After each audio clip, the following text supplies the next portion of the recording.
Hello friends! I share lots of drawing videos online, either Instagram Reels or YouTube Shorts. And whenever I post these videos, one of the questions I get asked most often is, what brush are you using?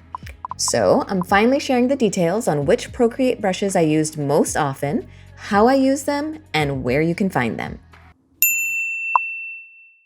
I have all my go-to brushes saved in a favorites folder, so they're all within easy reach. If you're not sure how to create a favorites folder, I'll show you how to do that in an upcoming video. But first, let's start with my favorite sketching brush. Whenever I start a piece, the first brush I use is the 6B pencil. I really like this one for sketching because it's very smooth and easy to make marks with, much like the soft lead of an actual 6B pencil. If you use the side of your Apple Pencil, you'll get textured, grainy marks, or you can get more precision if you use the pencil more vertically.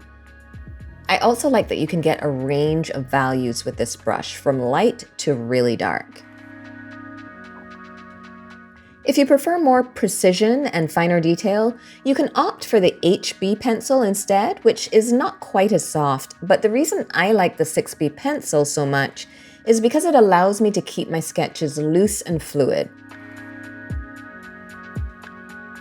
This brush comes free with Procreate, and you can find it in the sketching section of the brush library.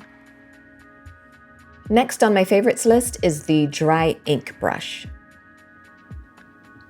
In the past year or so, this has become my #1 go-to brush for inking.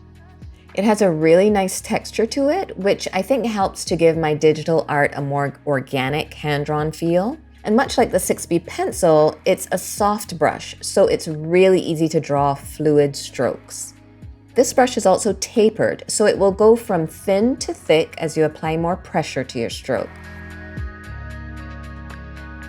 which is really helpful when drawing leaves and foliage.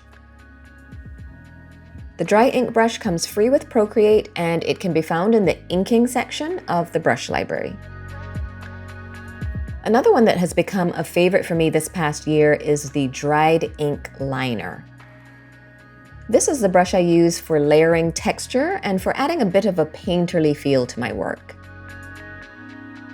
Sometimes I'll use the smudge tool to blend the strokes, or sometimes I'll just leave it as it is so that the strokes remain defined. Depending on the brush size and how much pressure you apply, you can get a range of effects from really defined strokes like you just saw to a softer, more blended look. This one is a custom brush that I purchased, so it does not come with Procreate. It's from the Ink and Grain Liners brush set by Sinlope Ink. The set includes 17 brushes, and it was priced at about $15 when I bought it. Now the monoline brush.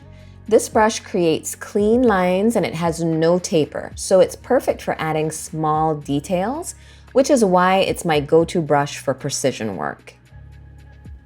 These features also make it a great choice for inking hand lettering because you can make your lines really nice and precise. As you can see, I've also saved an extra large version of this brush in my favorites folder. By the way, I shared a quick tutorial of how to do this over on my Patreon page. You can check out that bonus content by joining me on Patreon starting at just $3 a month. I often use the extra large version of the monoline brush as an eraser to quickly erase large areas.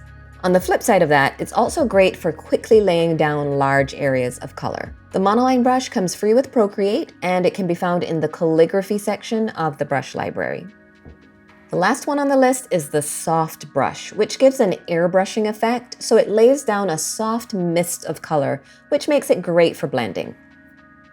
If you set the smudge tool to the soft brush, you can blend one color into another to make a really smooth, seamless gradient.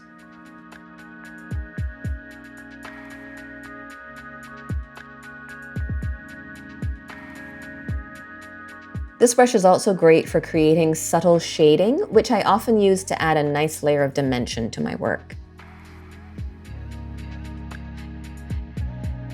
The soft brush comes free with Procreate, and you can find it in the airbrushing section of the brush library. Those are the 5 brushes I use in my work daily.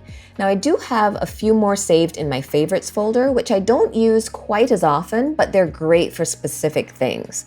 I'm sharing those in my Patreon bonus video as well, so be sure to join me over there for that extra content.